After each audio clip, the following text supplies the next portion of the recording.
Howdy, this is Mackenzie Franklin from SideGame LLC here in Colorado Springs, Colorado. Today we're going to be taking a look at my top 10 worst rules mistakes in board games. Now, since opening the SideGame library and much before that, we've been getting lots and lots of games in, which means I got to learn them. And whether that be from learning from YouTube videos, the rulebook itself, or other people, you're bound to make a couple of mistakes every time you play.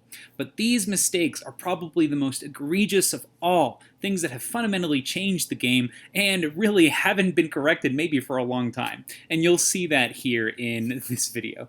So that being said, let's go ahead and start the list with number 10.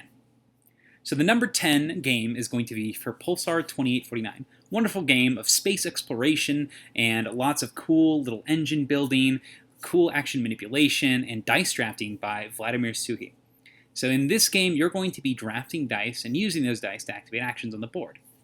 Now, a cool thing about the game is turn order is actually based on the dice that you're going to be drafting. If you pick a really strong die, you have to go down on either the turn order or this bonus engineer track, which can get you some extra actions. So taking strong dice can really affect you. So why is turn order good? Because that's going to allow you to access some of the stronger actions. So the big rules mistake I did in this one was during the game, you're actually supposed to use both dice at the same time to take your actions, which means if you go first, you get to take the two best actions, basically. Best for you, without anybody being able to stop you. Now, the thing that we messed up on was we actually didn't take the two actions in a row. We had one person do their action with their die, went around, and then the other person, then you did your action again. So you had two chances for your opponents, or three, based on the number of players you're playing with, to be able to stop you from what you were doing. So this is totally against what the game's about, because this really devalues the importance of being first in the turn order. It made it not as strong as an incentive to be high up on that track, so you were much more willing to take those higher dice in order to go down on that turn order track. So it's not the biggest rules mistake, but man, I don't remember when we finally fixed this rule, but it was an awful long time before we realized we were playing wrong. So that's the number 10, is using both dice at the same time in Pulsar 2849. Up next is for the game Viticulture Essential Edition. So number 9, Viticulture Essential Edition, and this is in particular using the Tuscany expansion. So in Viticulture, you play as a family creating wine, and you're going to be selling that wine through orders. So they're going to want something specific, and you want to make sure that you can provide them with a specific type of wine. So really straightforward game. You plant grapes, you harvest the grapes, and then you turn them into wine, you sell them. Now, the thing that we were messing up was when you use the expansion for Tuscany, you actually have a much larger board, and each of these spaces is limited on the board. And it's the same in the base game too. But the big thing here is when you pass in Viticulture Essential Edition Tuscany, you remove all of your workers from the board, and that's going to free up some spaces for the other players. So during this last season here, one of those spaces allows you to actually fill your orders, and that's the big component of the game. You're going to be sending that wine off and completing your contracts, essentially. So that is the thing that we messed up on. We actually left all of our characters on the board, and we're having some big issues with being able to actually do the main part of the game, which was fulfilling orders.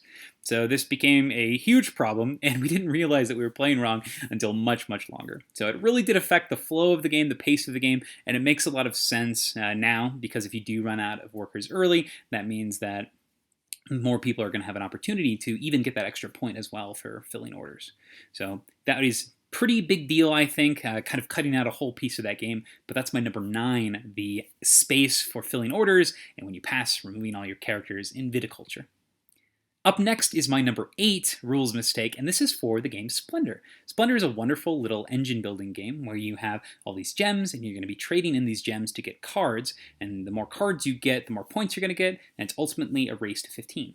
You also can get the nobles on your side by having specific sets of cards, but the big thing, the rules mistake here, had to do with one of the simplest, most core mechanics of the game, and that's your hand size. So during this game, you have a couple of actions you could do. You can take chips, you can reserve a card and take a single chip, a wild chip, or you can buy one of the cards. And very simple, yeah? Not a lot to mess up, but the hand size is huge. In the official game, you can only have a hand size of 10 chips. But the way we were playing, we didn't know there was a hand limit. So a lot of games, people would just be hoarding chips in order to force people to make really bad plays. And it really affected the game. It affected the flow, it affected the choices, and it affected really the enjoyment of the game. And that is huge. Now, this is a game that I had somebody else teach us, and so we just never even looked in the rules to kind of figure out what was happening. But it was huge. And once somebody stopped me and said, hey, you know there's a hand size, right? I couldn't believe it. So that is huge, the hand size in Splendor. I couldn't believe we were playing it the other way. It fundamentally changed the game. It was crazy. So that's number 8, the hand size in Splendor. Number 7 is for the game Yellow and Yangtze. So Yellow and Yangtze is a very interesting kind of territory style control game, manipulation. It's just a fascinating game overall, where you're going to be taking these hexagonal tiles, placing them on the board to gain victory points. And at the end of the game, the most victory points, you score points based on your lowest of a specific color victory points. So if I have 50 of every victory point but only 1 red, I'm only scoring 1 point for the whole game. So getting a nice assortment of victory points is huge in this game. And we messed up a very simple fundamental rule in this game. It's whenever you play a tile in a kingdom, if you have a leader in that kingdom, you get a victory point if it matches your leader. So for example, if I was the Bulls here and I played a blue tile here, I would score a blue victory point. We were not scoring the victory point for placing the tiles. So this was a huge fundamental part of the game, just like all these things. And putting that piece there and not scoring those points, we were having extremely low scoring games. And a lot of the times we weren't even worrying about putting pieces on the board. We were just focusing on controls of the pagodas, because at the end of every round, the pagodas generate points. Super straightforward rule. I don't know why we weren't doing it, but it's huge. It really disincentivized placing certain leaders and tiles and really made the focus on just the combat and not the area building and whatnot as well. So really straightforward thing, but completely changed the way the game was played, and that was not getting victory point cubes when playing matching colors in Yellow and Yangtze. So that's my number 7. Number 6 is for the game Century Spice Road, another small little engine building game. And this is one that, unfortunately, I did teach this one. I learned and taught this one. And it's only got a page of rules, so I figured I got everything. But lo and behold, I did something wrong. So in this game, you're going to be assembling trade routes in your hand. So you have all these spices, and on your turn, you can either play a card to do the action on the card, you can pick up all your cards, or you can buy a points card using the spices you've accumulated. So a very straightforward game. However, the thing that we got wrong was the trade cards, which is the biggest part of the game. So on your turn, you can play these cards, and some of the cards are just going to outright give you resources, but some of them provide a trade action. So for example, this one here says that you can trade a brown for a green and 3 yellows. Now, the thing we didn't know about this game was that you can use that trade action multiple times when you play the card. So if like I had 2 browns, I could get 2 greens and 6 yellows at the same time. We thought it was just 1 time. And that slowed down the game dramatically. It decreased the power of certain cards, and it was just a huge rules oversight, and it really changed the whole speed and flow and pace of the game. So it's crazy. And I full responsibility on that one. It took, once again, playing with somebody who knew the game and being able to correct that rules mistake. So that's my number 6, or number 7, I'm sorry. Oh, it is number 6. That's my number 6, the trade routes in Century Spice Roads. Up next, my number 5 is going to be for Dwellings of Eldervale.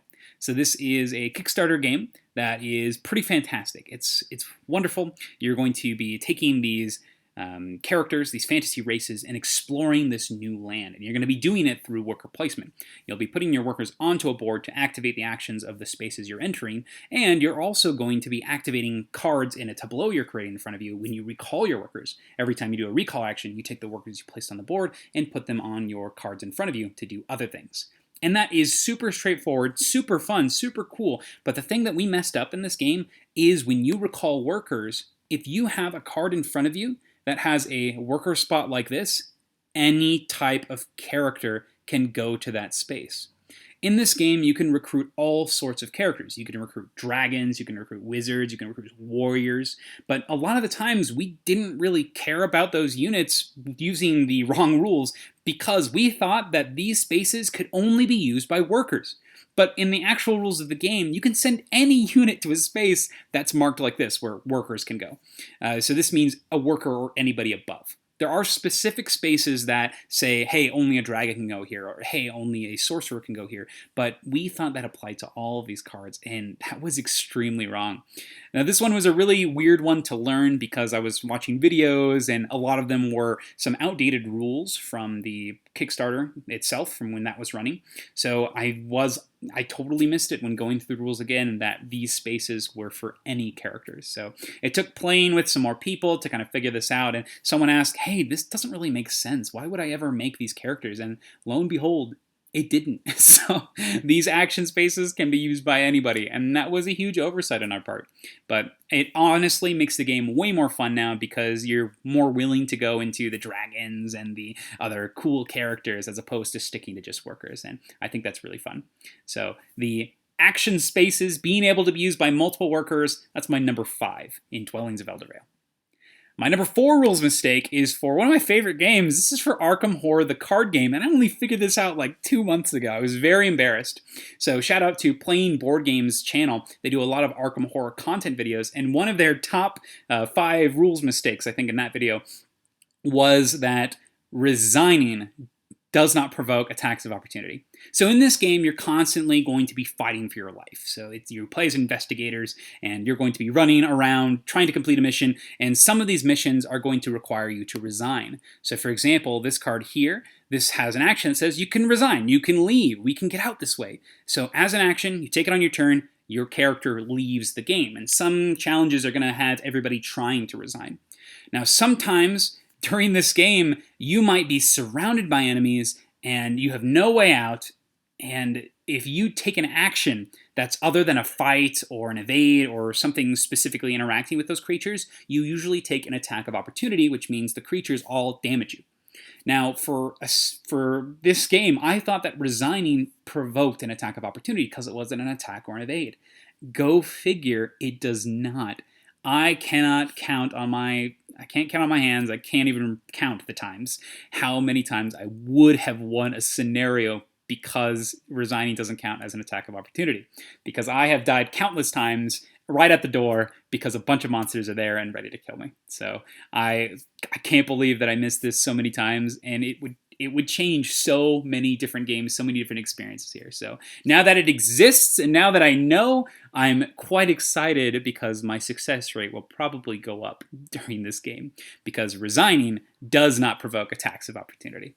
So that's my number 4, Arkham Horror, the card game.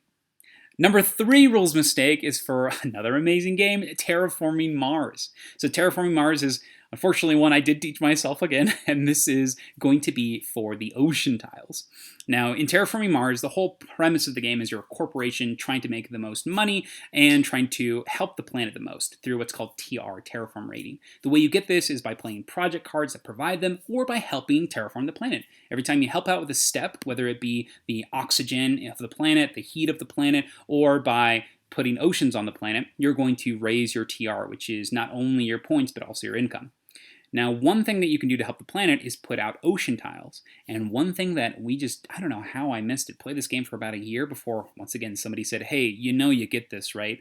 Is when you build next to an ocean tile, you get $2 per ocean tile you build next to. So if you built this plant here after these oceans had already been on the board, you get $6. Now in this game, money is huge. All your cards cost money. Money is really tight. Every time you keep a card, you got to spend money. So $2 here and there is gigantic. It may seem very minor, and for us it wasn't a really big deal, but ever since we started playing this, the tile placement has become much more tense and much more decisions and many more choices from this. And it seems very minor, but it has really changed the games here. So that's huge. I can't believe we weren't playing without it. Now it really adds to the idea of, hey, I got to build next to these oceans. So it's really cool. I can't believe we missed it. That is, the ocean tiles provide money when you build next to them in Terraforming Mars, number 3. Number 2 is going to be Cloudspire. Now, Cloudspire is a big honkin' rulebook with lots of tiny little rules, classic chip theory style, where there's a lot of rules, but the game itself is wonderful. And in this game, you have two clans that are going to be going head-to-head, and your whole goal is to eliminate the enemy's fortress. And you're going to be doing that by using minions, heroes, constructing spires to prevent your opponent's minions and heroes from coming towards your fortress. Very straightforward game. You build stuff, you go after each other. Now, the big thing that we didn't realize in this game is the win condition, and that is huge. So you're going to be sending your minions to enemy fortresses like this. The enemy fortresses start with 10 hit points. There's ways they can get more, and you're also just trying to prevent people from getting to your area. And you're going to do this primarily by building spires, which are these giant towers, and these towers are going to launch missiles at enemy minions as they come in. Now, if the game ends and you haven't eliminated the enemy fortress, the way we were playing was it was just whoever has the most health left wins, and then the tiebreaker is the most source left over, which is the resource that you use to buy everything. That is not the case. The way that you determine the winner at the end, if both players' fortresses are still standing, is you actually add your health points to the number of upgrades that you've done for your fortress itself. As you can see here, there's lots of these little numbers, and these represent fortress upgrades that you can do. Now, they cost you source to take. So you'll have to pay, and you'll put a little peg in here to show that you've earned something. It might earn you dice, cool abilities, or minor bonuses. Now, you might think to yourself, why would I build these when I could spend my source on towers and heroes and things to help eliminate my enemy? Well, it's for that endgame tiebreaker. The way we were playing, it didn't really matter if you upgraded your fortress. It mattered if you prevented as much damage as you could. And this fundamentally changes the game because it allows you to pursue really fun and cool strategies. It pushes you to use the abilities of your fortress, which I think is huge, and it pushes you into this decision space of, ooh, do I focus on preventing my fortress from being defeated and preventing from taking damage, or do I go for those tiebreakers at the end for making sure I have enough fortress upgrades to win if we're both still standing? So I really like that it puts that cool amount of decision space. It allows you to use your different fortresses well. It's a huge rule. I can't believe I missed this. I played this game for about 2 years before I finally figured out what we were supposed to be doing correctly. So pretty crazy. That is Cloudspire. The rule we got wrong was, at the end of the game, you got to make sure that you combine your health with the amount of fortress upgrades you have, and then compare those, and that is the winner. But my number one upgrade has to be a game that I've played so many times. Played this game for about 3 years before I realized I was doing it wrong. This is one that I taught myself, and a friend, we played against him, and he totally called me out on it. Hilarious. This is for 7 Wonders Duel. So in 7 Wonders Duel, you play as a civilization, and it's a duel. So it's just you versus another player, and your job is to construct a civilization to take out the opponent. Now, there's 3 ways to win the game. The first way to win the game is by getting the most points at the end. So you'll do that by building these blue cards and by building your wonders. The other way to win is an instant victory, and that is through military combat. If you push your military marker all the way to the end of the opponent's row, you win automatically. And this happens more often than you think. We really like the alternate win conditions when we play this game, so I think that it definitely happens. The last way to win the game is through another automatic victory, and that is a science victory. As you can see here, each of these green cards all stand for science, and in order to get a science victory, you need to have 6 different symbols. So as you can see here, we've got 1, 2, 3, 4, 5, and then he's got this extra symbol here, 6th symbol. So if you get the 6 different symbols, and there are 6 printed on the cards, so if you get 1 of each type, basically, then you automatically win. So the way we were playing was you only needed 5 symbols. And that is gigantic because there are ways to generate symbols from other cards.